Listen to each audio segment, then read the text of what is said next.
Hey guys, in this video, I'm going to be answering the question if you can really have two Cash App accounts. If you find this video helpful, please consider to like this video and subscribe to my channel.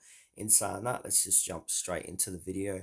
So, short answer is yes, you can have multiple Cash App accounts, such as one for personal use and the other for business purpose. To do this, you'll need to create an account using a unique email address or phone number. Cash App allows users to switch between linked accounts within the app. So basically what you need to do is just create a new account. So log out of your current Cash App account, then sign up for a new account using a different email address or phone number. So if you're using a personal account, switch to your business email address and business phone number. Then from there, simply link accounts. So Cash App allows you to link a business account to your personal account or vice versa. Then what you can do from there, you can switch between linked accounts. So tap your profile icon on the Cash App home screen, select your cash tag at the top to open the account switcher.